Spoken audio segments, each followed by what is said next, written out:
Hello everyone, I'm Dan Pinchbeck, I'm the creative director of the Chinese Room, and this is the Dear Esther developers commentary. Hi, I'm Rob Briscoe, I'm the art. So you'll see around you in a lot of the environments, there's a lot of detail ingrained into everything. One of the things that I wanted to do with Dear Esther is bring the visuals up to the same kind of level of detail that Dan and Jess had put into the other areas of the game. So all of the history and the kind of hidden pieces of story that are intertwined with the VOs and the music and stuff, I kind of wanted to bring some of that into the environments. So if you look around you, you see that there's a lot of interesting... Part of the point about the whole game, I think, was this idea that rather than having a linear, straight-through version of the story, that we could have multiple story units for each place you were, and I was really interested in this idea of how you can open up that space that people can interpret. So I loved the idea that you could have two people that had played this game and then would have a conversation about it, and one of them would say, oh, what did you think about when this happened? And the other person would be like, well, that didn't happen for me. I had a completely different event. When I wrote the music for the mod of Dear Esther, there was absolutely no budget whatsoever for live players, so all the music was sampled. But one of the good things about that is it actually forced me to be quite creative about how I wrote the music. So with my background in... Everything about Esther for me is a dream. The landscape is not an island, it's the dream of an island. The music is like music that you wake up because you've heard in your sleep, but you're not conscious of hearing it. And the language in the story was supposed to be like that as well. It didn't matter the sense it made, it was more about the kind of the shapes it created, if that makes sense. So that the words would kind of were like being in water, like listening to something underwater. It'd be this very dream. This symbol on the beach, which is the golden ratio, it's one of the only things that's really left explicitly from the mod. In the original mod, there was an awful lot of more kind of symbols and kind of a much more kind of mystical, sort of magical element to the island. There was a lot of very weird stuff in there. And a lot of them came out of the commercial version because they felt like they were a little bit explicit. And instead... So something I wanted to do as an artist was create some kind of reward for the player when they explore the island. There are some areas of the game where it's a little bit more quieter, there's no music or there's no voiceovers. So I kind of wanted to create a bit of an incentive for people to explore. And you'll find around the island that these kind of like random scattered items that are usually slightly out of place from the environment themselves, but in another aspect they actually bring a little bit of story to the island itself, usually to the island or to the actual protagonists or you know, the characters that surround it. So you'll find that around the island these little props and stuff. Just keep your eye out for it if you're exploring.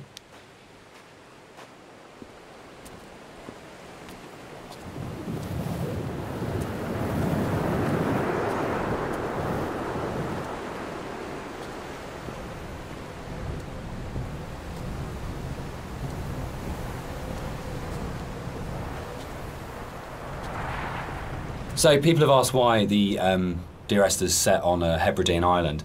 What's really interesting about this is it's one of those times when your kind of aspirations as an artist and the practical realities kind of dovetail.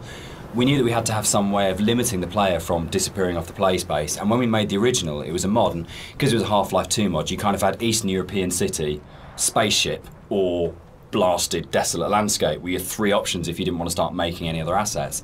So it started off with these One of the things you're always trying to do as a composer is create memorable themes.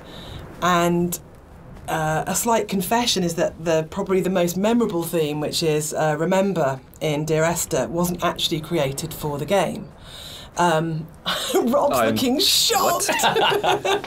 So it was actually from a piece of choral music that I'd written years before, based on a Christina Rossetti poem called Remember. And one of the things I was talking about earlier was how I didn't have any budget. So I had this piece of choral music, And I thought, hang on, this is absolutely perfect for Esther, but I don't want to use all of it. So the only bit that you actually get. White lines. Yeah. They actually did this. It was really cool. I found this historical document. They used to do this on Boje and the Hebrides. If the disease broke out, Really?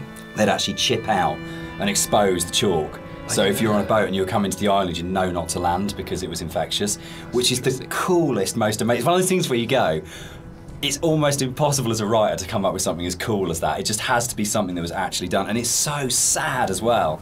And I love this bit and the fact that we can do it because it feels really real because it references a real thing. And I don't know, there's something really special about that. But it was always one of those bits in the game that I thought, we've got to be able to represent this somehow. Something that I wanted to bring through in the art of the game was the same kind of fidelity that you find in both Jessica's music and Dan's writing. In the same kind of way that you have all of these little details, these very close attentions to detail that kind of really bring richness to the story, and something that was...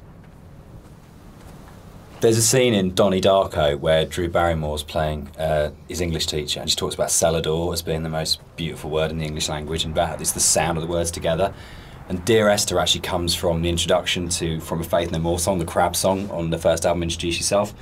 And there's a point where, I think it's Chuck at that point as the vocalist before Mike Patton, just says, Dear Esther. And it really lodged with me because the sound Dear Esther just has a really amazing sound to it. And I think when we started making it, and the idea of it being this series of letters to someone came through, it just came straight back out of going, that's just a really beautiful sounding combination of words. And I think that really sums up the whole approach to the writing in Dear Esther of what's a really... I think the central question to the entire experience for most people that have played it or are talking about it is this idea of, is the island real? Is what's going on a literal event of a man walking across a Scottish island, or is it a dream that he's had? Does the island even exist? And one of the things that we try to do with the writing is to constantly lull the player into a position where they got an understanding, they made a decision about what they thought was going on, and then to undercut it. So you never actually were able to settle on any one interpretation. And that was the challenge.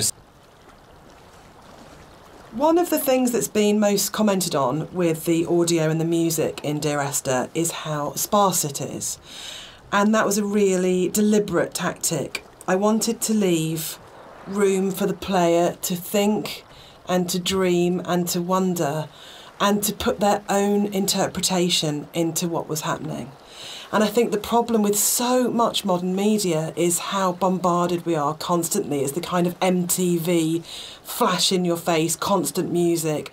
And Dan and I watch a lot of drama together, and there really is constant Endless, music. which is constantly telling you what you should feel, like really clearly, and it's like being kind of beaten up by the music sometimes. And when you read a lot of reviews of Dear Esther, So there's a lot of places in the game where you see a lot of strange things, and this is very deliberate. One of the things we wanted to do is just kind of like not spoon feed the player every little piece of story. We kind of just, some things are literally just in there to just kind of let you think and let you decide on whatever you want to bring to the story yourself. So it's kind of like I approached it like an impressionist painting where you've got like this kind of very vague outline of things, but if you stare at it enough, you can kind of like fill in the spaces, and kind of the image comes together on its own.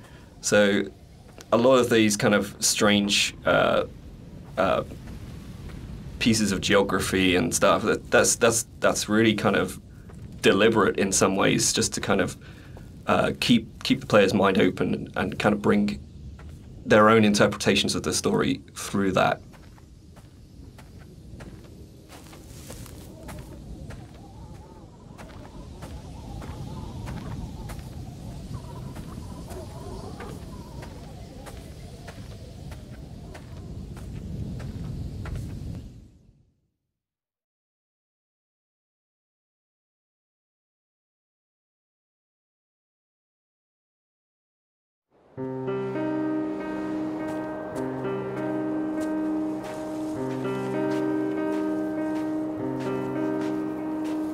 When I was originally thinking about how to write the music for the game, I suddenly realised that you don't see anybody in the game, and the most important character as such is the island itself. So one of the things that I did with the music was to write the island as if she or he were a character in its own right. And that's really important, I think, that you're going... All right, let's talk about walking. Let's do it. We're gonna address the elephant in the room, the very, very slow-moving elephant in the room. So this might be a longer conversation because it kind of fits with that. So Esther was the first of the what are now called walking simulators, and it was really interesting that for us it didn't feel that weird to have a game that was slower than normal, where actually there was lots of time to just walk around and think and look at things. And it was amazing at the time how this was seen as completely revolutionary, and it's really interesting, and it's amazing to see how many other games have kind of like taken it on board. For me, it came from, I didn't see it as being odd to have a game where very little happened. The radio mast in Dear Esther was obviously there as a really important kind of design feature, as well as its place within the story. And that, I think, came from, it was really interesting, it being a Half-Life mod to begin with, and the Citadel in Half-Life 2, that it tells you how far you are through the game. You're always looking up to the skyline, am I closer to the Citadel, can I see it? And it lets you know how near you are to the end of the game. And it was really important because Esther's so open in a way, and because there isn't this, you're not using kind of shootouts or kind of gating it with combat encounters to kind of constantly keep you moving. That it was really, really important that you always had that focal point of going, I know exactly from the beginning of the game, virtually right from the start, you know where you're going, you know where the game's going to end up, and you know that sooner or later you're going to... So something you'll notice as you look around the environment is, you know, from a distance you see the landscape. It's kind of a beautiful place in some ways, but something I wanted to bring to the game was that there's this second layer beneath the surface, whereas if you look at things closely, you see that the actual island itself is very polluted. It's kind of very...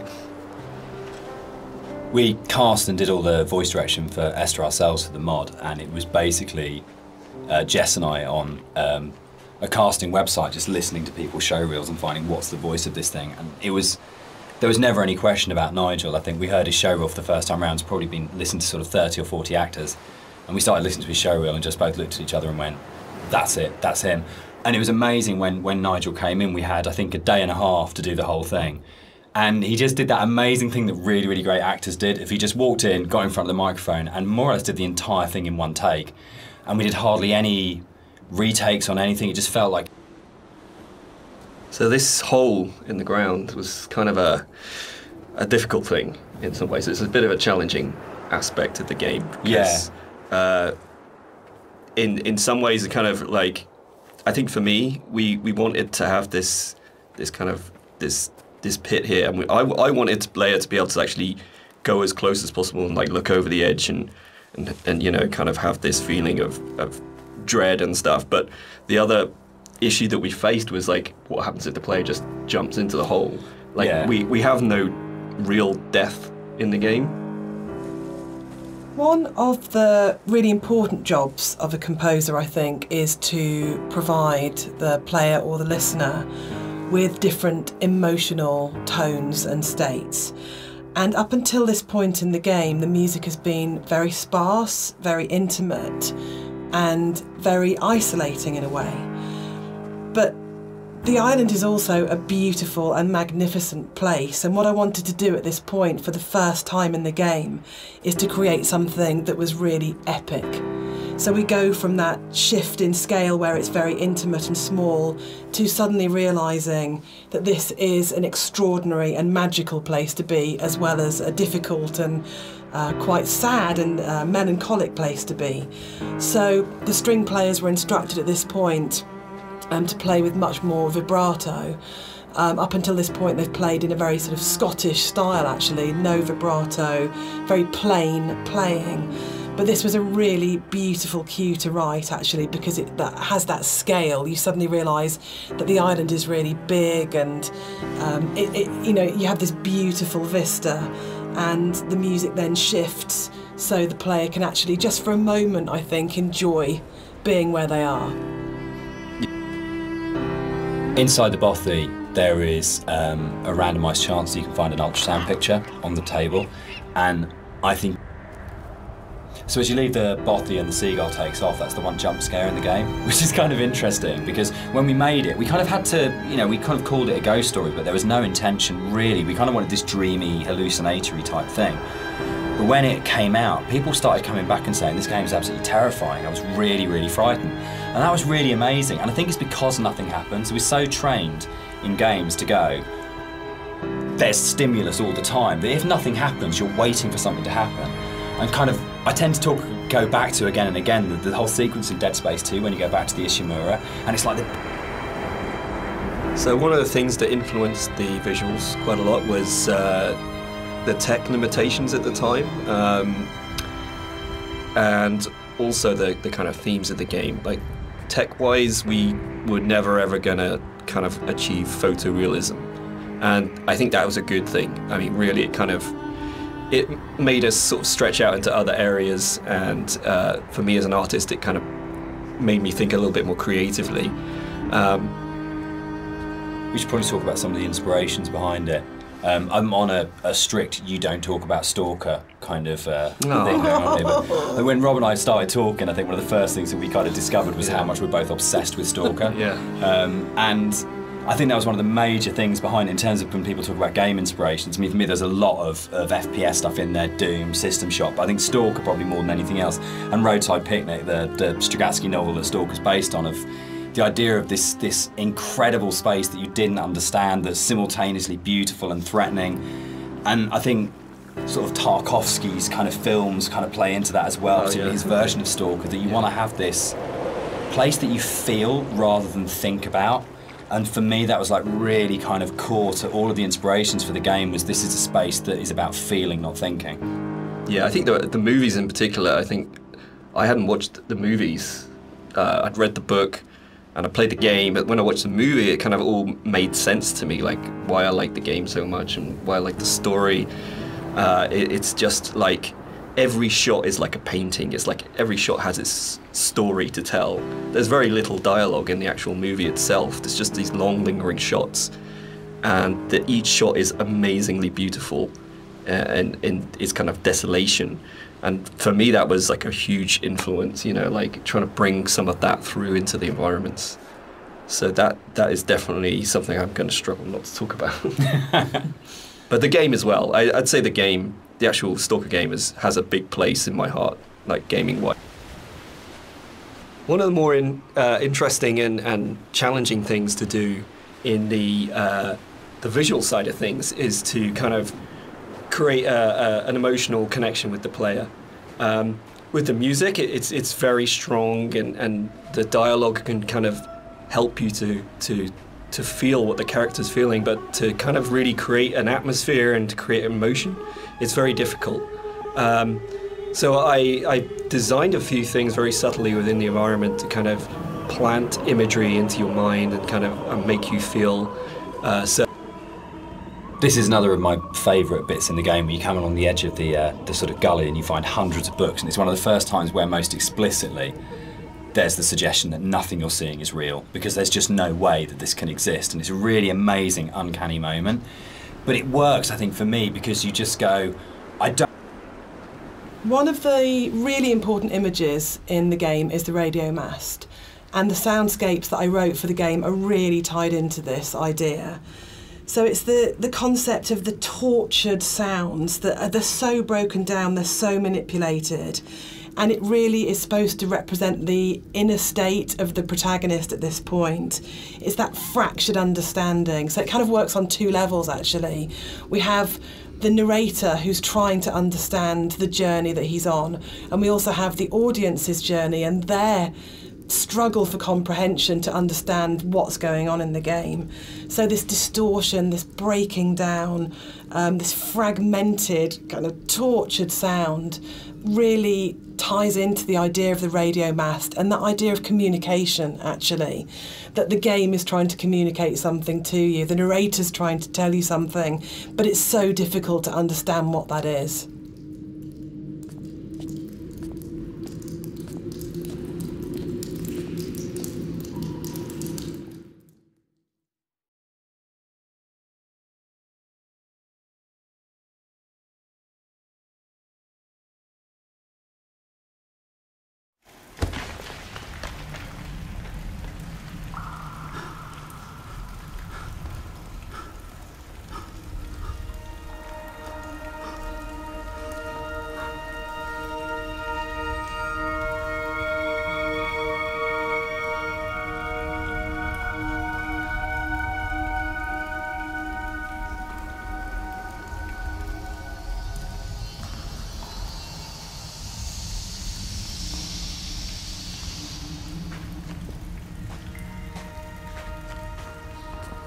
The caves in the game are really interesting because it's a very tonal shift within the whole visual look of the game. It's kind of like this more organic, more surreal, dreamlike landscape compared to what you're used to before this point.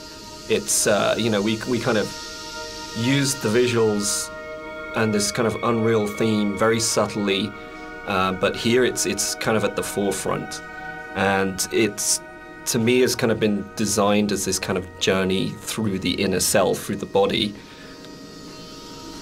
This for me is probably the most pivotal music cue in the game, and it's the one that most people write to me about to say that they are absolutely obsessed with and they love. It's the only music cue that has singing. It has a female voice, and I think that's a really important shift for me, that you've gone from this. I just want to say that I think you can divide caves in games into pre and post Dear Esther. I think that it's just a way of breaking away from reality into saying what you can do with these spaces that actually makes things incredibly, much more vividly colourful and much more kind of interpretative and look from it. And it's really interesting that I look at caves now in games and I find myself going, that's a very Rob Briscoe cave. And I think that's an amazing thing to have achieved. So I think it's one of those, it's great paying other people.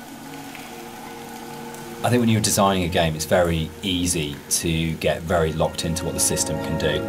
And you're trying to deal with all the different variations of things, that if a player does this, then this, and we have to deal with the consequence here. And our lead designer, Andrew, and I talk about this all the time, about you might have an idea, but then how does this radiate out throughout the entire system? And you get very caught in the idea of what the system has to be and how robust the system has to be and this kind of thing. And I think what's really important as a sort of a designer or as a creative is that understanding that actually the real game is happening in the player's head, and that the system can be whatever you want it to be, but if the game isn't running in the player's head as opposed to on the screen, then you're missing a trick. You're not letting the game be everything it could be. And I think the great thing about working with a game as simple as Esther in a way is that those sort of consequences of player. What's really important to me is that Dear Esther started out as a Half-Life 2 mod, and if the Half-Life 2 modding community hadn't championed it and celebrated it and downloaded it a lot and talked about it and loved it, then it would never have been a game. So it's never really bothered me, the kind of is it a game conversation, because as far as I can see it, Dear Esther and like everything that's come after it has been inspired by it. This was championed by Hot. Dear Esther was my first foray into writing music for games, and I actually approached it very traditionally, so more as a film score than a traditional interactive game music score. And what's really interesting for me is that the lack of interactivity in the music was never a problem for anybody that played the game. And that's a separate discussion, but there's a big schism between game music composers of how much the music should be following the player at all times in terms of interactive music. But one of the reasons I wanted to say something at this point was that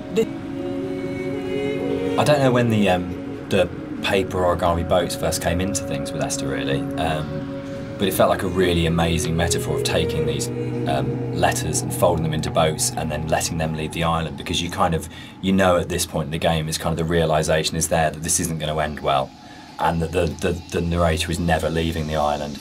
And the idea that this kind of, again, the idea of communication, or the attempt or failing communication, or trying to speak through the coma or whatever it is, however you want to interpret it. But the idea of putting the boat in the underground river really felt like it kind of reinforced that sort of dream-like kind of quality of the caves, of actually there's something really sad about this one boat, because when you see it go past, you know that even the boats aren't going to leave the island. Like this is something which doesn't have a tidy, neat kind of like resolution, and there's, even if you don't sort of think about it to that sort of level of depth, there's just something, it's one of those things that I really love about games that you can do, where it's just a moment that has a really distinct emotional tone to it, that you go, there's a pause when you see that boat goes past, that I just think is, yeah, it's something special you can do with kind of media like games.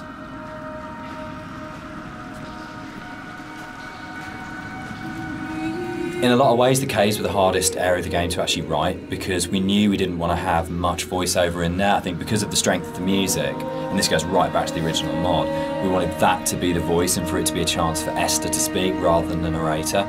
And we also wanted to have this break so when the narrator came out from the caves, you had a real definite sense of something happening and that he had changed as a result of this journey. So it meant it really felt wrong to have a lot of voiceover within there, but then that made it really difficult because then it was, you had like... The sound here is a classic case of, again, what music I think does really well, which is you've had this soft, lyrical, beautiful, epic, dreamlike music, and then the moment you come out of the caves, you're into this really harsh soundscape, and the tonal shift is very, very brutal, I think, and deliberately so. You have very little music when you come out of the caves. You hear the wind, and it's a... This whole area moved, didn't it? The original mod, this was a cave right at the beginning of the caves where everything was written, and it moved to the back end of the level, and we have this long corridor that's full of these kind of... it's the point of high madness, I think, in the game, isn't it? Yeah, it's kind of just where you feel like you're losing the plot completely, both like visually and auditory, and you know, it's kind of like this really frenetic moment for me. I think it's where you feel most that you're underneath a mountain, and you feel the weight of that mountain, and just the... I loved the idea when we were, you know, putting through it of what would it actually take to do this, like to actually paint all these symbols and what is going on, and it really is quite an explicit kind of thing of madness of going, you would have to be insane or very, very disturbed to actually do this, and what is the process that this person's trying to work through, what they're trying to achieve by this. And I think it really strengthened it, making it a crawl through a tunnel as opposed to just a static location. Yeah, I think it's the consistency and the coherence of the symbols. This is a bit more of a contentious one because we disagree on this one. I struggle with this, with the points in the caves where you duck above and below the water, and you have to have that transition of audio. And I love the audio on both sides of the surface tension of the water, but I really struggle with you breaking water because it's such a hard edge to the sound, and I don't think there's any other way around that. And you need to have those moments where you do go underwater because it's so important.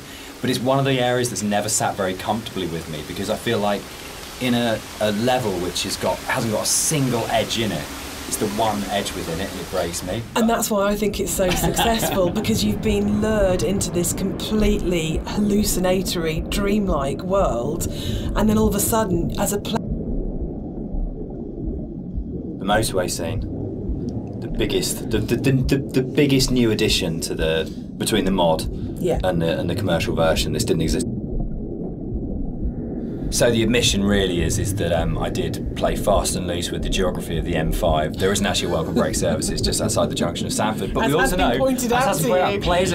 I mean, what a thing if you make something that's based vaguely on somewhere in real life. In terms of a compliment, when you're getting emails from players going, there isn't a welcome break there, and people really trying to work out where is this, and whole threads about where on the M5 it is.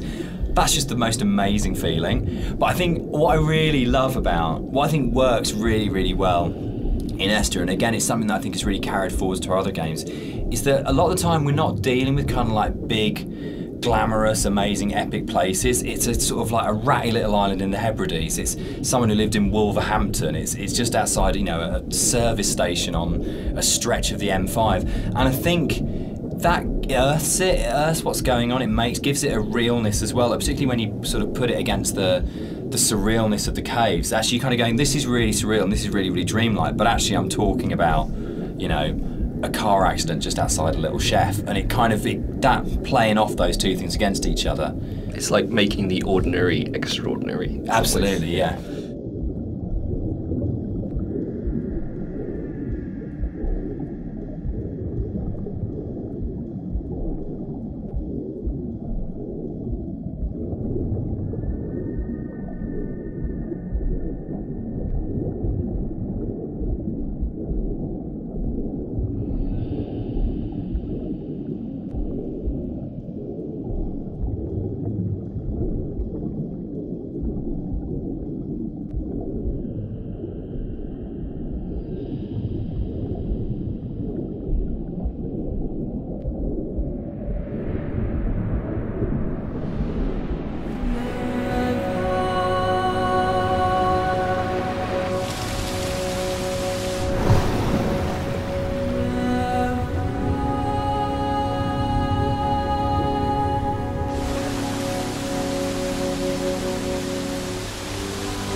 this scene for me is like really, really iconic because it kind of brings this idea of the caves being an inward journey through the body together. It's really kind of like a symbol of rebirth, and it actually brings together a lot of the visual goals that I wanted to achieve with a lot of the symbolism in the game. Like, I've talked a little bit about how the environment was kind of designed to provoke emotions, and kind of the impressionistic style gives you just enough information to make you think of things and feel things. But this is probably like the antithesis of this. And the whole feeling of rebirth here is quite strong. I know Jess. Yeah, the music's really supporting that. Yeah, because we've gone, she sings always, always throughout, we've got always, always, and then she sings never, and a moment of absolute soaring. It's the climax of the music. As you come out of the water and the music kind of swells, and you just kind of, it is like a moment of change has happened in some way, and it's rebirth, isn't it? For me, it's his moment of clarity and acceptance and understanding of the reality of what's happened. And you're literally moving towards the light at the end of the tunnel. You're actually doing that as you go through. But the music, especially, I think before the music got layered in, that scene was nowhere near as kind of powerful for me. Like, that kind of just totally made it.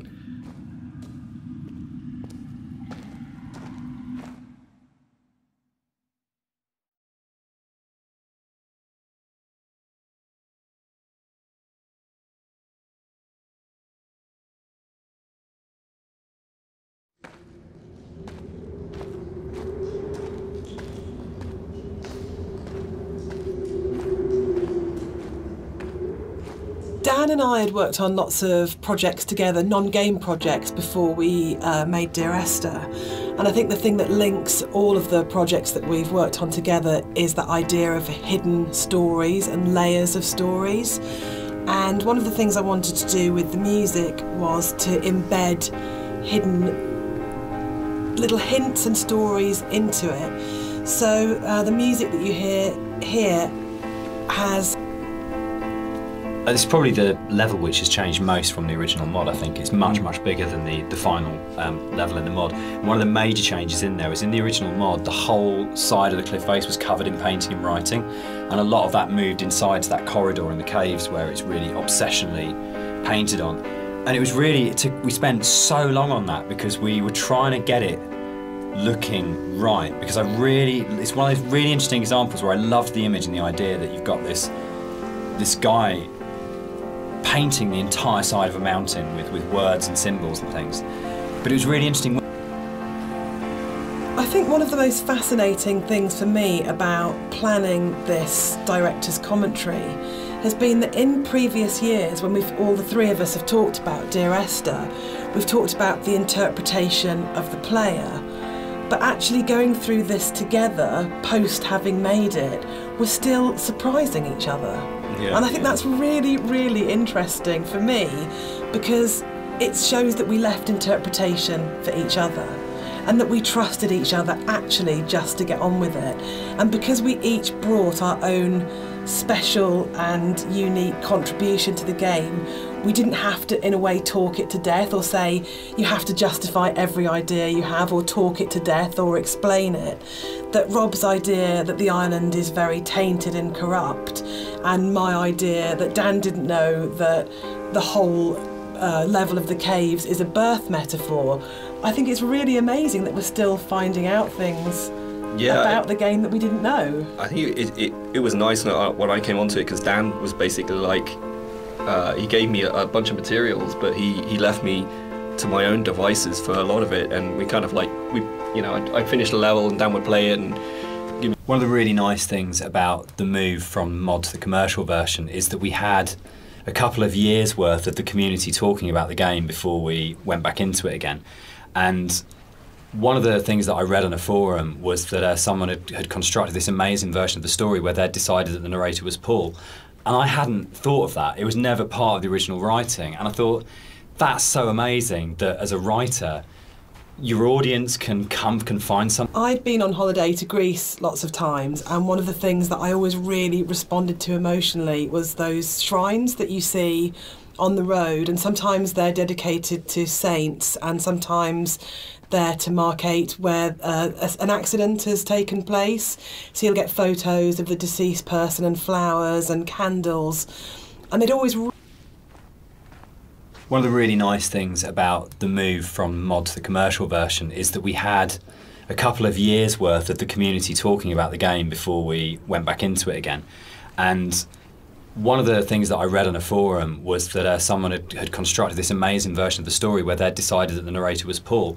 And I hadn't thought of that. It was never part of the original writing. And I thought, that's so amazing that as a writer, your audience can find something in what you're doing that you hadn't thought of. So it was really important when we went back in to record the additional set of voiceovers. I thought, I absolutely want to do this. I want to take this idea that's come out of the fans and to run. What's fascinating to me, Dan, is that you're an atheist, but each of the 3 games that we've made are so strongly about religion, either the language or taking allegories and stories. Why are you so drawn to it? I think I'm really interested in people and the stories that make up people.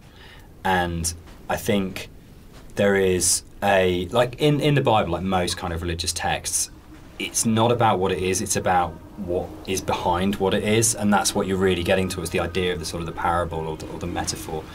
And it really felt like, particularly with Paul on the road to Damascus, is a story that many people know and we can understand, and it's about redemption and consequence and guilt and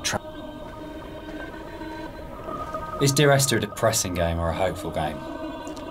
For me, it's kind of like a mix of both, really. I think, like, my interpretation is kind of like, always feel like kind of depressed when I think about the kind of turmoil that this guy's been going through for God knows how long, and the kind of environment he's been in, and, you know, all these events surrounding his story. But for me, I always feel... So, Dear Esther is the first walking simulator. How do you feel about Walking Simulator? You know what, I think I took offence to it when it first became a thing, but you know, I think actually I don't mind it so much now. I think the fact that we have kind of taken ownership over it, like that genre has been kind of made our own by not just our game, but like a bunch of different games have kind of embraced it. I don't know, what do you guys think? I'm still really confused about the need to categorise in games, probably more than any other creative. There's a bit of an illusion of simplicity with games like Dear Esther that people kind of assume, because there's not a lot of mechanics and there's not much going on in that sense, that they're easy to make. And I think actually it's kind of the opposite in a way, that because they're so simple, everything is exposed and everything has to be exceptionally good for it to work, because you're carrying a player's experience on a fairly sparse, minimal kind of framework, and that really means that every aspect of it has to be produced at a really high quality and has to be done with a lot of passion and a lot of thought.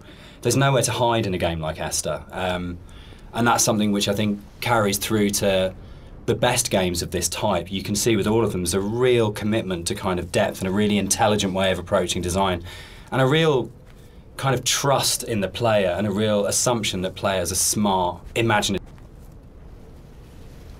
The last level ended up being quite a lot bigger than the original mod, and it's also the one where actually the movement around it is in a way the most artificial. There's the big zigzagging cliff paths that basically, it's like a series of straight lines from point to point. There isn't a lot of movement, and one of the things that was really difficult to do with that was to not make it feel too much like a corridor and to give it that sort of sense of space and that you were actually exploring somewhere quite natural. I think, Rob, there was stuff which you put in there, like little new beat moments, like the ruins at the edge of the cliff, that just helped the... There's a bit of an illusion of simplicity with games like Dear Esther that people kind of assume, because there's not a lot of mechanics and there's not much going on in that sense, that they're easy to make. And I think actually it's kind of the opposite in a way, that because they're so simple, everything is exposed and everything has to be exceptionally good for it to work, because you're carrying a player's experience on a fairly sparse, minimal kind of framework, and that really means that every aspect of it has to. One of the things that I think was added more frequently in the final version of Dear Esther was the inclusion of a number of ghosts in the game. These are not like ghosts that you'd see in a normal horror game. They're just very loose silhouettes that you'll see around the island, usually like quite a distance off, or just kind of somewhere that you'd barely see it out the corner of your eye. I think this is a good example of where it's kind of really in your face. And these are kind of just something that we put in to kind of not just bring some unreal elements to the island, but something supernatural as well, something that... The overlook, the point about this to me is that it's probably the voiceover in the game that kind of sums up the whole story and the experience. It's almost like a recap of everything that's gone before you start the final climb. And you know it's that pause before you're going to start the final climb and before the game's kind of builds to a climax. But you can also see the whole level, and it's like the idea that you are standing looking down on your own journey, a bit like the idea of your life flashing before your eyes, or sort of like seeing your body but having an out-of-body experience at the moment of death. And it was really designed to try and get that feeling as the player that you stop and you take stock of everything, and there's a bit of a sense of there's no going back. You take a breath and now it finishes. And I really wanted to kind of achieve that sort of sense, and I think we did. So here it kind of the environment becomes a little bit more surreal again. We kind of play with the colors a little bit, bring up the saturation. It's kind of a little bit of a return to some of the more cave-like aesthetics in terms of colors and stuff like that. And it's kind of there to kind of signpost another significant moment in the game, or something that's leading up to the significant moment. It goes back to this kind of idea of having these emotional signposts in the visuals of the game, without it being overly obvious, and some of that. The music that's playing here is a repeat of another cue, and originally we hear it played on the piano, and the string quartet take on the piece here. And it's one of those really nice instances where we were in the studio and I had this idea of how it was going to sound, and I thought it was going to be quite full and rich and, yeah, full-bodied. And then one of the string players said to me, "This is right."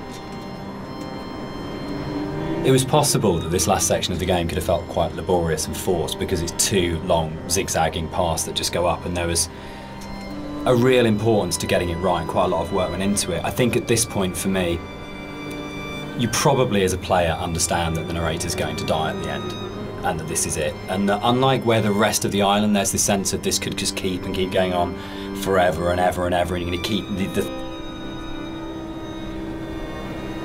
With the climb being quite a poignant moment of the game overall and of the story, it was quite a difficult task to try and make that climb still interesting and not too laborious, because it's kind of this zigzag up there with nothing really. There's no real environment. You just kind of have the sea on one side and the cliff face on the other. So there was quite a lot of work that went into kind of building up this feeling of tension as you're rising, and kind of making this moment as poignant as possible while still making it interesting. So a lot of effort was put into building up this weather, building up the winds, and the swaying of the grass, and kind of the volume of the soundscapes, and everything mixing together with the music, and just kind of visually really trying to make this a tense moment. And I think it's hopefully been pulled off all right. And you'll notice when you get to the top, this kind of tension dies, and that's very purposeful. You'll see no more wind. It's just kind of like a symbolic thing where you're coming to the last moment, the point of no return, and that's been very deliberately designed that way.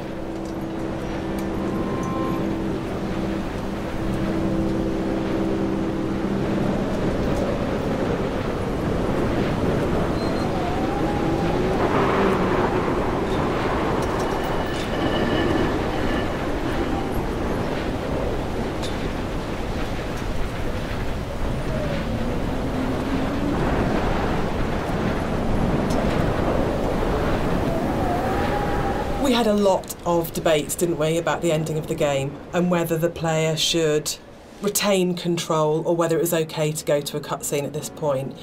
I personally don't mind it. I actually actively like it because I think it works really well as a metaphor for loss of control at that point. Dan, I know you're not as keen. Yeah, I'm not. I would have loved the player not to have had control taken away from them, but to me it was a balance between two evils. The evil of having a cutscene and the evil of the player accidentally falling off the ladder halfway up and destroying the ending. Yeah, I agree. I think we tried a few different things, and the tech at the time just wasn't, the ladder tech at the time just wasn't there. So, and the other thing for me was pacing. It was making sure all the music, the voiceovers, the timings and everything were perfect for that final jump off point.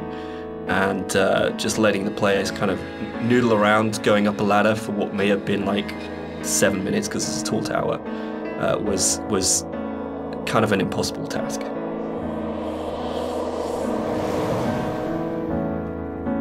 One of the things that I enjoyed the most on working on Dear Esther was Rob's beautiful visuals were so inspiring, but Dan's words are always so amazing to write to. I think that's where we start as a partnership. And the music at the end was so easy to write because that last voiceover is the pinnacle of the writing to me, as it should be, because it's the last VO, so you would have failed if it wasn't good, but it is just so beautiful and moving.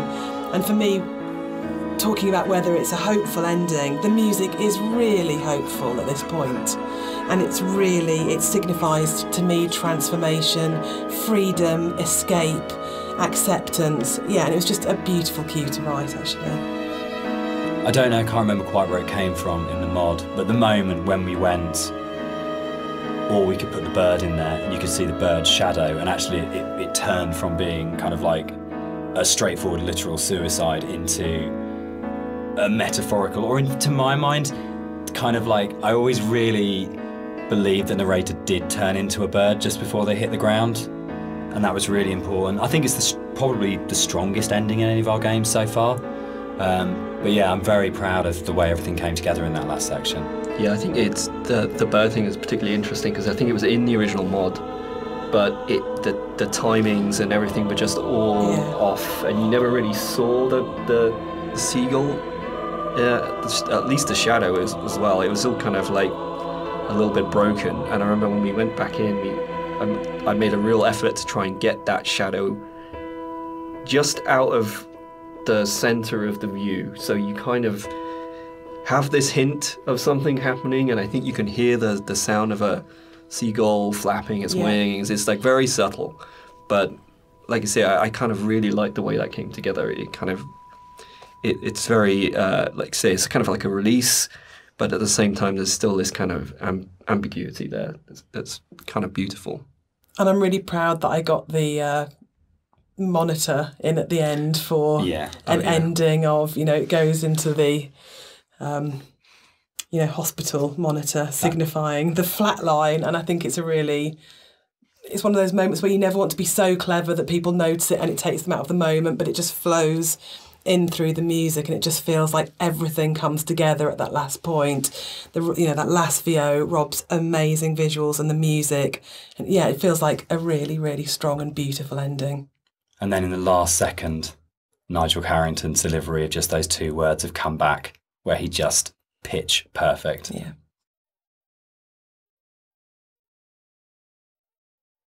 So that's the end of the director's commentary. We'd just like to say a big thank you to everyone for listening. We hope you've uncovered some secrets and some facts that you didn't know about the game before.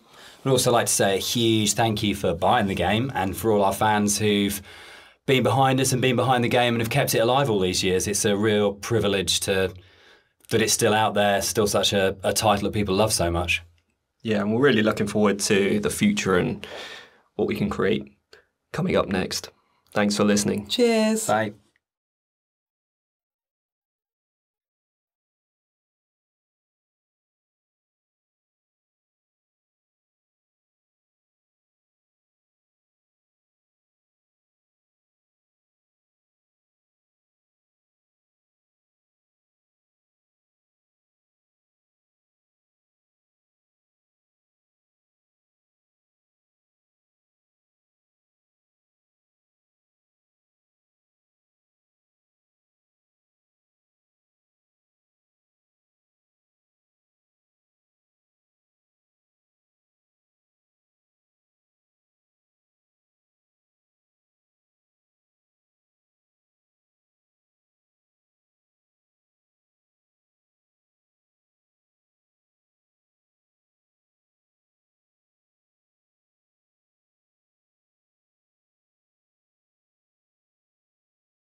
Dear Esther, the morning after I was washed ashore, salt in my ears, sand in my mouth, and the waves always at my ankles, I felt as though everything had conspired to this one last shipwreck. I remembered nothing but water, stones in my belly and my shoes, threatening to drag me under to where only the most listless of creatures swim.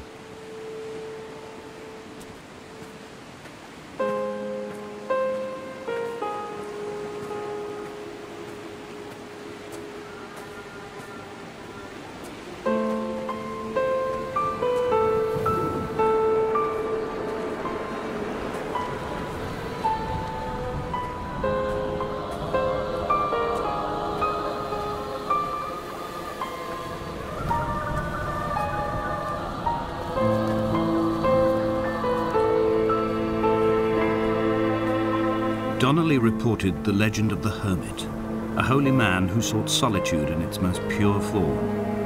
Allegedly, he rode here from the mainland in a boat without a bottom, so all the creatures of the sea could rise at night to converse with him. How disappointed he must have been with their chatter. Perhaps now, when all that haunts the ocean is the rubbish dumped from the tankers, he'd find more peace. They say he threw his arms wide in a valley on the south side, and the cliff opened up to provide him shelter. They say he died of fever 116 years later. The shepherds left gifts for him at the mouth of the cave, but Donnelley records they never claimed to have seen him. I have visited the cave and I have left my gifts, but like them, I appear to be an unworthy subject of his solitude.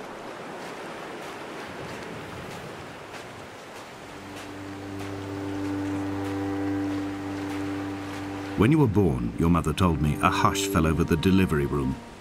A great red birthmark covered the left side of your face. No one knew what to say, so you cried to fill the vacuum. I always admired you for that you cried to fill whatever vacuum you found. I began to manufacture vacuums just to enable you to deploy your talent. The birthmark faded by the time you were 6 and had gone completely by the time we met, but your fascination with the empty and its cure remained.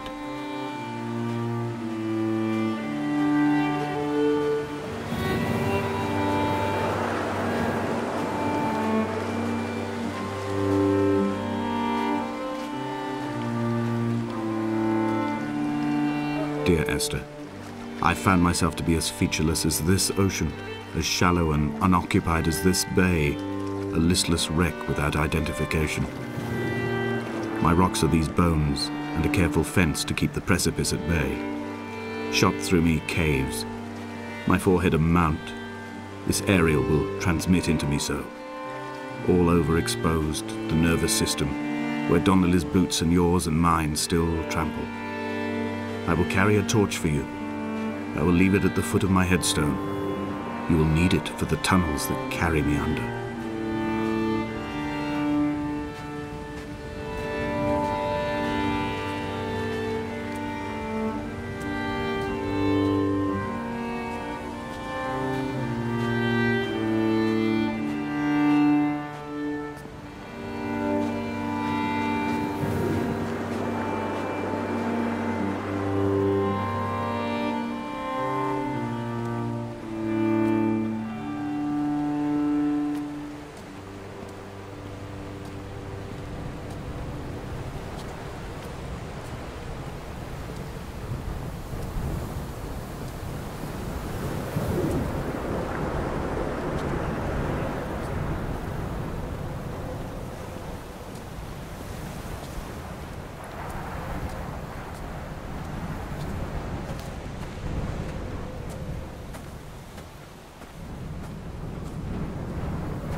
A wonderful sight. The moon cresting the junction between the cliff path and the stone circle. It cast a shadow of the ridge across the beach, all the world as if you had signed your name in untidy handwriting.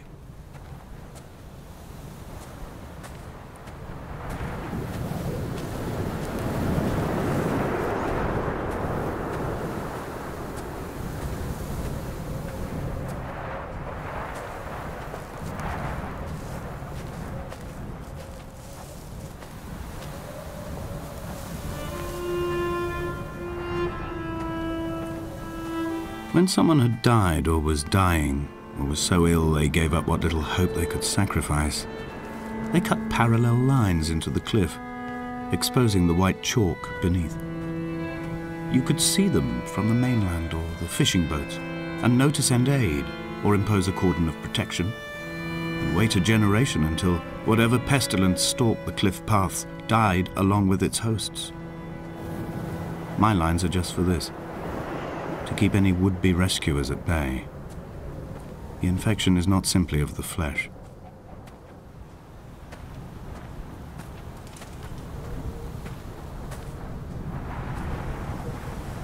We are not like Lot's wife, you and I. We feel no particular need to turn back. There's nothing to be seen if we did. No tired old man parting the cliffs with his arms. No gifts or Bibles laid out on the sand for the taking. No tides turning or the shrieking gulls overhead. The bones of the hermit are no longer laid out for the taking. I have stolen them away to the guts of this island, where the passages all run to black, and where we can light each other's faces by their strange luminescence.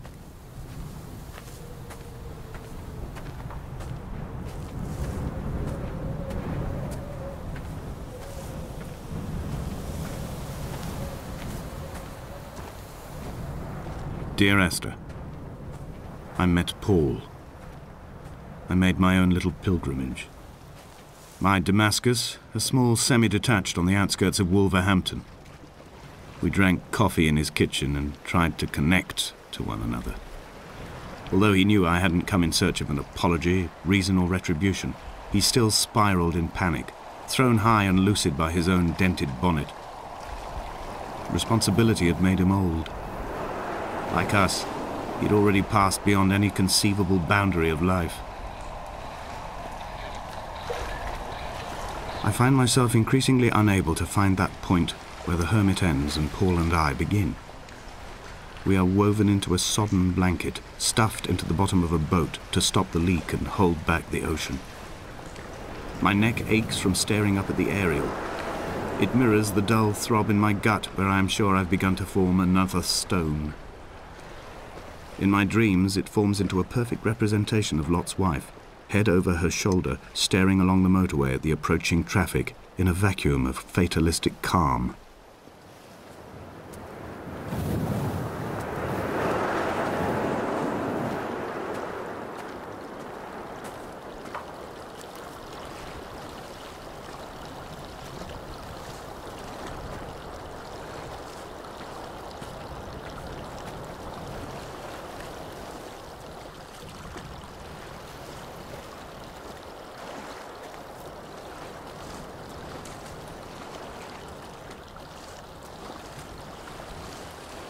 The vegetation here has fossilized from the roots up. To think they once grazed animals here, the remnants of occupation being evidence to that. It is all sick to death. The water is too polluted for the fish, the sky is too thin for the birds, and the soil is cut with the bones of hermits and shepherds. I've heard it said that human ashes make great fertilizer, that we could sow a forest from all that is left of your hips and ribcage, with enough left over to thicken the air and repopulate the bay.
Dear Esther, I have now driven the stretch of the M5 between Exeter and Bristol over 21 times.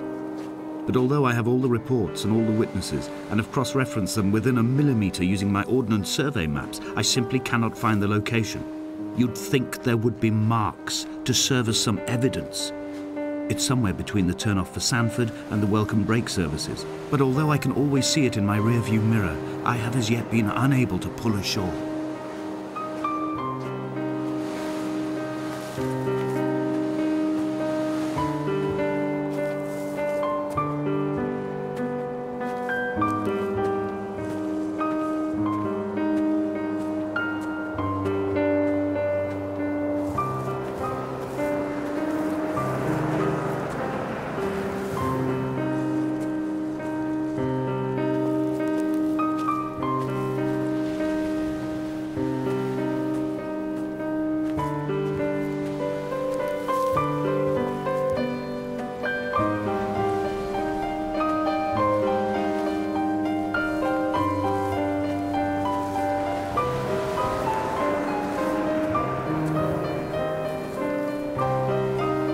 I've begun to wonder if Donnelley's voyage here was as prosaic as it was presented. How disappointed not to have found the bones of the holy man. No wonder he hated the inhabitants so. To him they must have seemed like barnacles mindlessly clinging to a mercy seat. Why cling so hard to the rock? Because it is the only thing that stops us from sliding into the ocean, into oblivion.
There must be a hole in the bottom of the boat.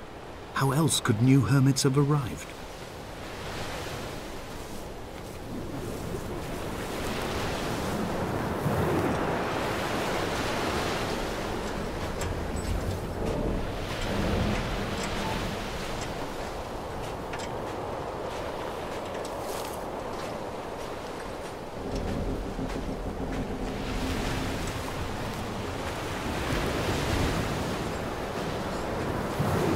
I had kidney stones and you visited me in the hospital. After the operation, when I was still half submerged in anesthetic, your outline and your speech both blurred. Now my stones have grown into an island and made their escape, and you have been rendered opaque by the car of a drunk.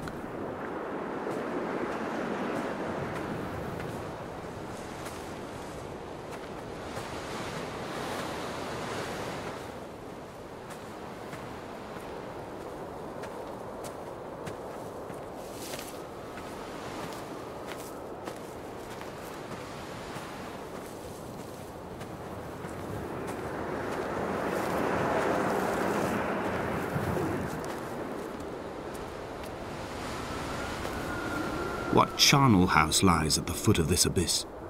How many dead shepherds could fill this hole?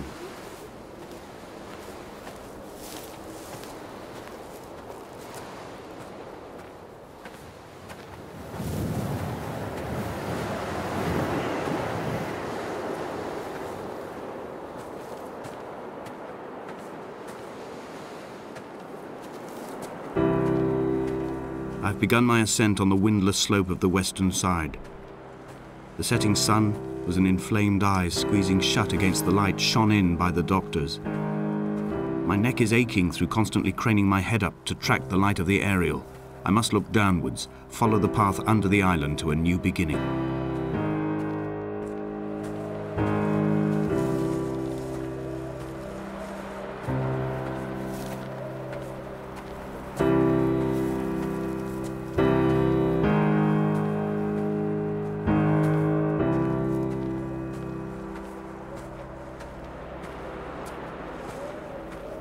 bothy was constructed originally in the early 1700s. By then, shepherding had formalized into a career.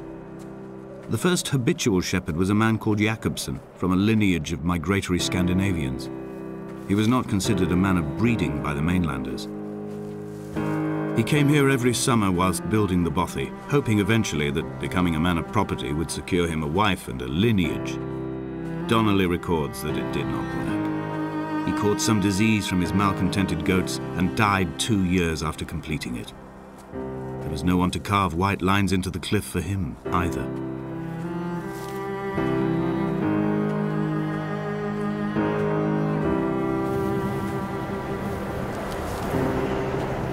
When the oil lamps ran out, I didn't pick up a torch, but used the moonlight to read by. When I've pulled the last shreds of sense from it, I will throw Donnelley's book from the cliffs and perhaps myself with it. Maybe it will wash back up through the caves and erupt from the spring when the rain comes, making its return to the hermit's cave. Perhaps it will be back on the table when I wake. I think I may have thrown it into the sea several times before.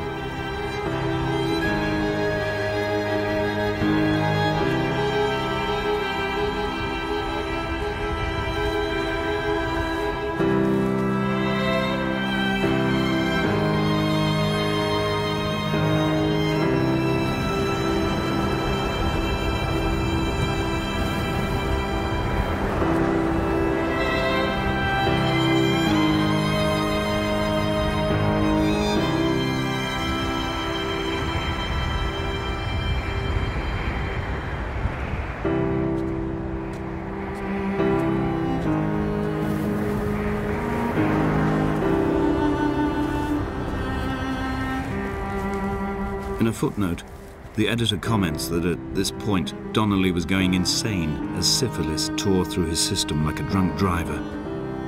He's not to be trusted. Many of his claims are unsubstantiated, and although he does paint a colourful picture, much of what he says may have been derived directly from his fever. But I've been here, and I know, as Donnelley did, that this place is always half imagined. Even the rocks and caves will shimmer and blur with the right eyes.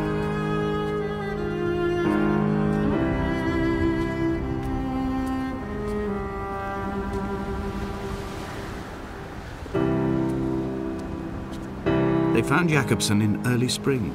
The thaw had only just come.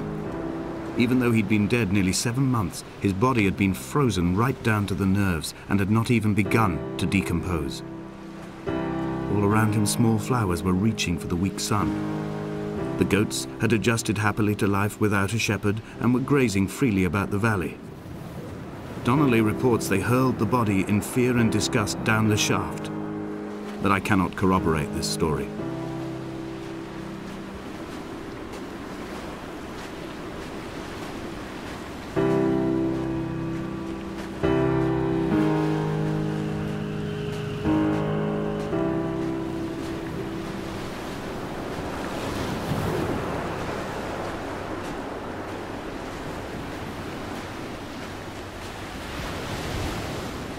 Climbing down to the caves, I slipped and fell and have injured my leg.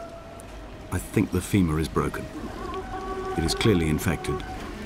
The skin has turned a bright, tight pink, and the pain is crashing in on waves, winter tides against my shoreline, drowning out the ache of my stones. I struggled back to the bothy to rest, but it has become clear that there is only one way this is likely to end. The medical supplies I looted from the trawler have suddenly found their purpose. They will keep me lucid for my final ascent.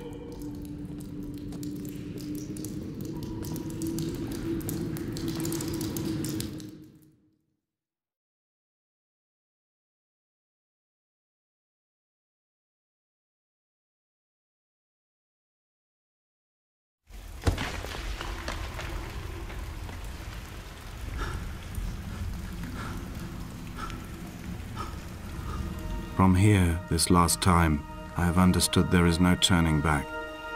The torch is failing along with my resolve. I can hear the singing of the sea creatures from the passages above me, and they are promising the return of the gulls.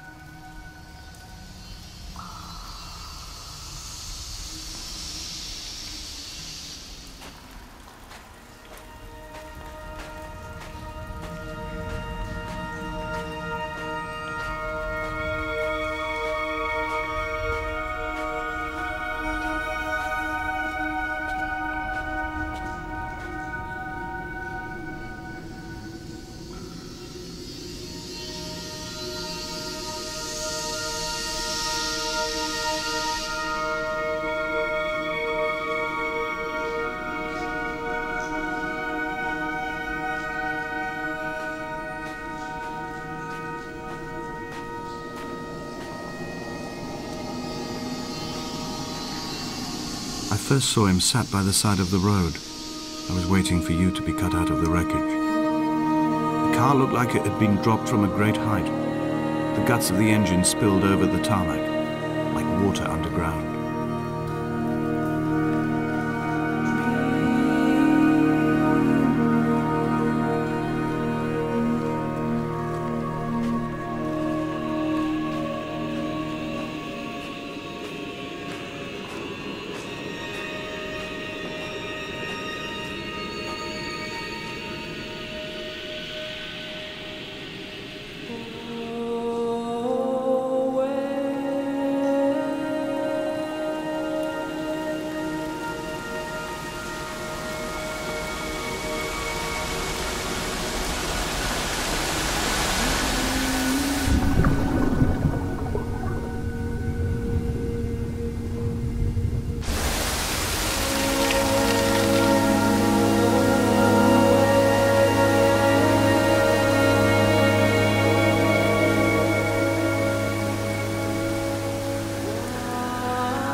I am traveling through my own body, following the line of infection from the shattered femur towards the heart.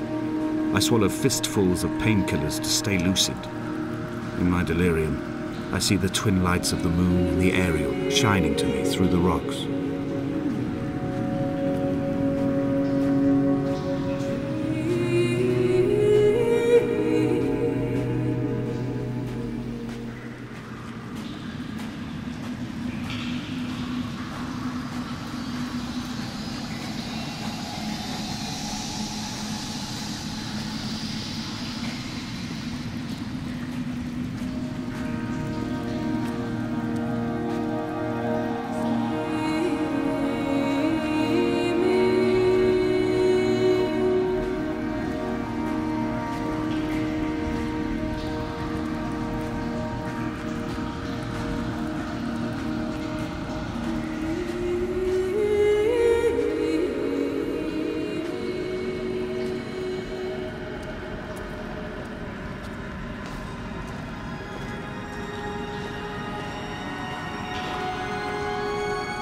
This cannot be the shaft they threw the goats into. It cannot be the landfill where the parts of your life that would not burn ended up. It cannot be the chimney that delivered you to the skies. It cannot be the place where you rained back down again to fertilize the soil and make small flowers in the rocks.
wish I could have known Donnelley in this place. We would have had so much to debate. Did he paint these stones or did I?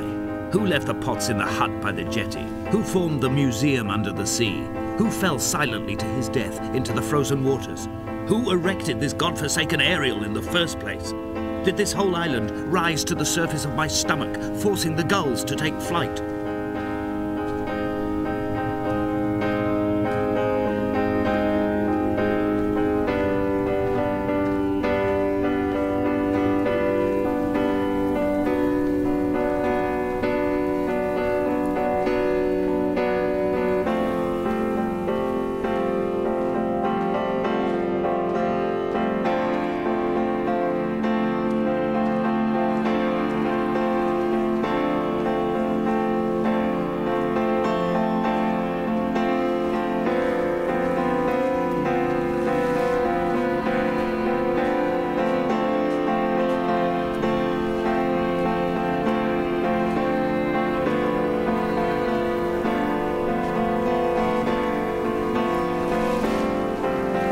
I returned home with a pocket full of stolen ash. Half of it fell out of my coat and vanished into the car's upholstery, but the rest I carefully stowed away in a box I kept in a drawer by the side of my bed. It was never intended as a meaningful act, but over the years it became a kind of talisman. I'd sit still, quite still for hours, just holding the diminishing powder in my palm and noting its smoothness. In time, we will all be worn down into granules, washed into the sea and dispersed.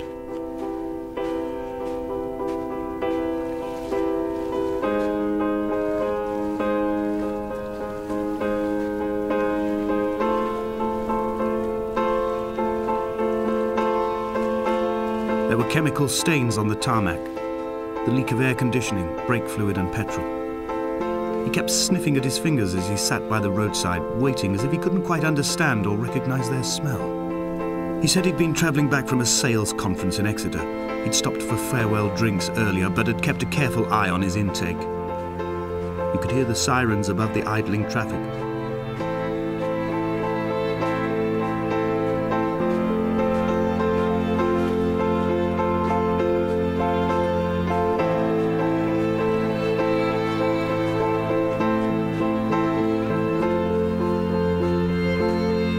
From here, I can see my armada. I collected all the letters I'd ever meant to send to you, if I'd have ever made it to the mainland, but had instead collected at the bottom of my rucksack, and I spread them out along the lost beach. Then I took each and every one, and I folded them into boats. I folded you into the creases, and then, as the sun was setting, I set the fleet to sail. Shattered into 21 pieces, I consigned you to the Atlantic, and I sat here until I'd watched all of you sink.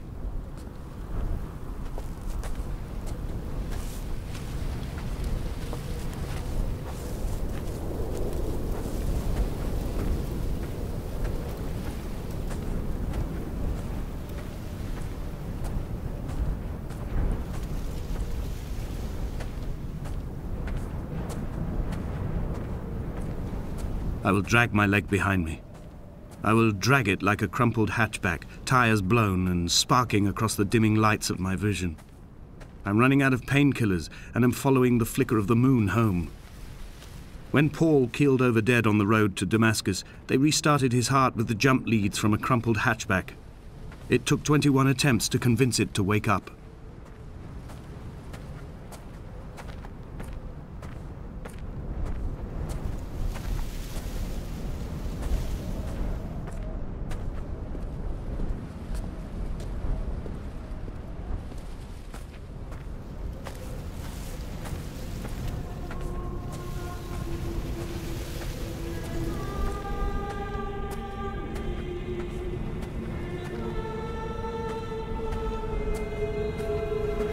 I've begun my voyage in a paper boat without a bottom.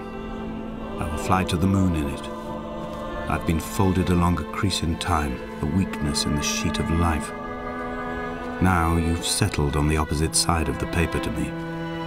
I can see your traces in the ink that soaks through the fibre, the pulped vegetation. When we become waterlogged and the cage disintegrates, we will intermingle. When this paper aeroplane leaves the cliff edge and carves parallel vapor trails in the dark, we will come together.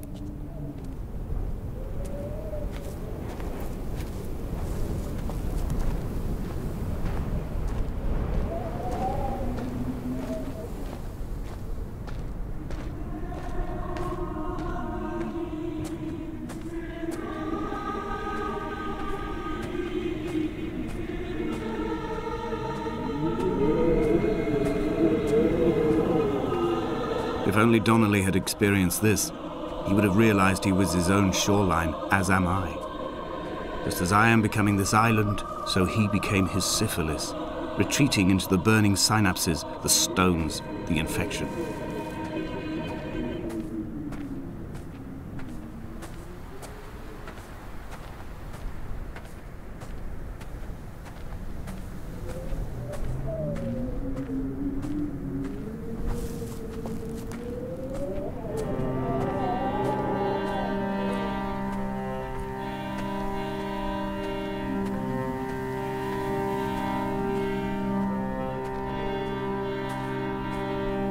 Returning to my car afterwards, hands still shaking, and a head split open by the impact. Goodbye to tearful aunts and traumatized uncles. Goodbye to the phenomenal. Goodbye to the tangible. Goodbye Wolverhampton. Goodbye Sanford. Goodbye Cromer. Goodbye Damascus. This cliff path is slippery in the dew. It is hard to climb with such an infection. I must carve out the bad flesh and sling it from the aerial. I must become infused with the very air.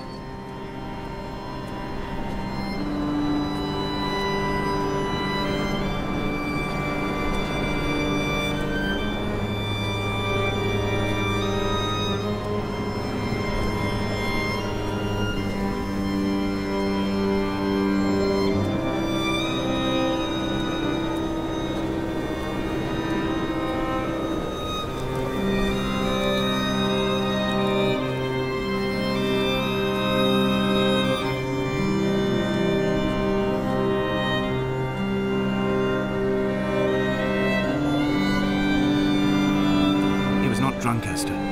He was not drunk at all. He had not drunk with Donnelley or spat Jakobson back at the sea.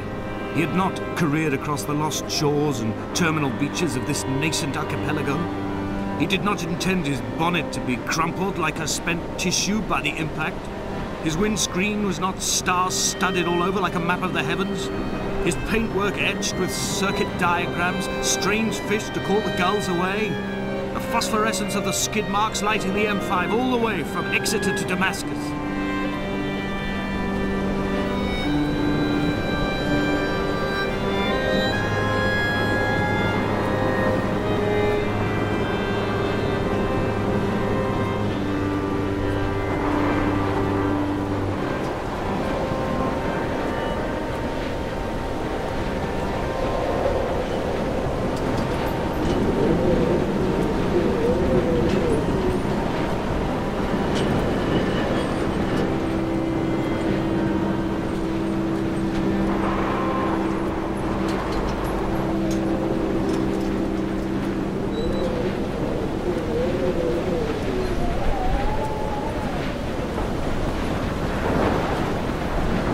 Run out of places to climb.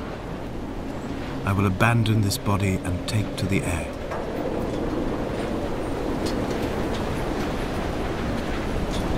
Dear Esther, I have burned the cliffs of Damascus. I have drunk deep of it. My heart is my leg and a black line etched on the paper all along this boat without a bottom. You are all the world like a nest to me. Eggs unbroken form like fossils, come together, send small black flowers to the air. From this infection, hope. From this island, flight. From this grief, love.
come back.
Dear Esther, I have now driven the stretch of the M5 between Exeter and Bristol over 21 times.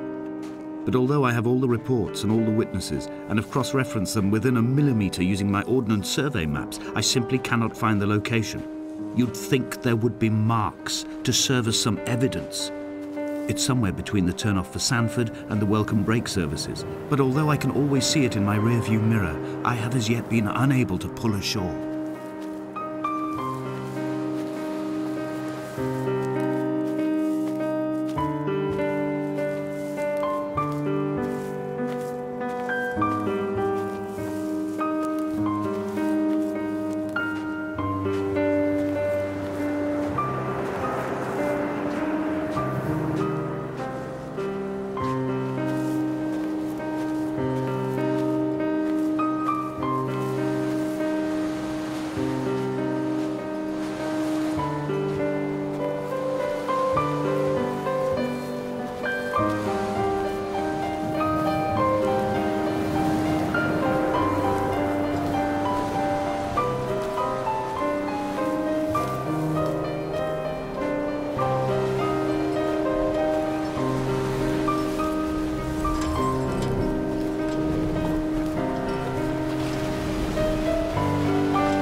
Dear Esther, I have lost track of how long I have been here and how many visits I have made overall.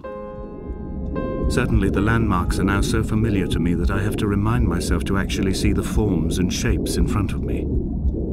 I could stumble blind across these rocks, the edges of these precipices, without fear of missing my step and plummeting down to sea.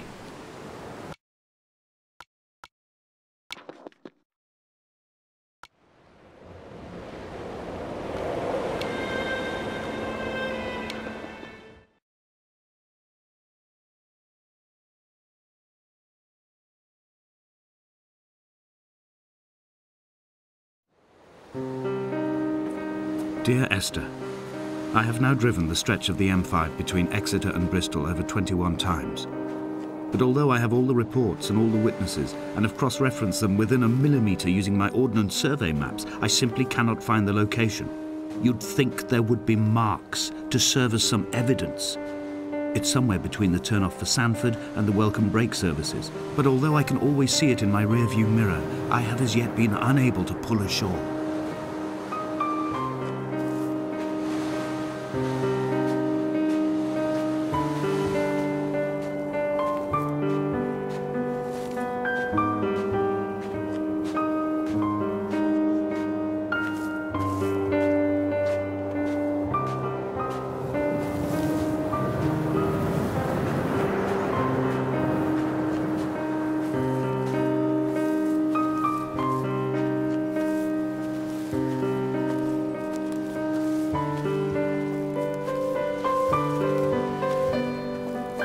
I had kidney stones and you visited me in the hospital.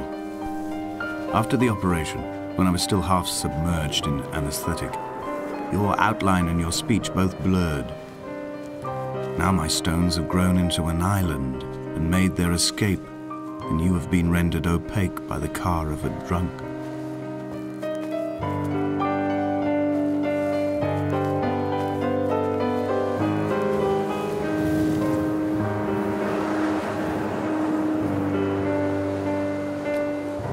What charnel house lies at the foot of this abyss?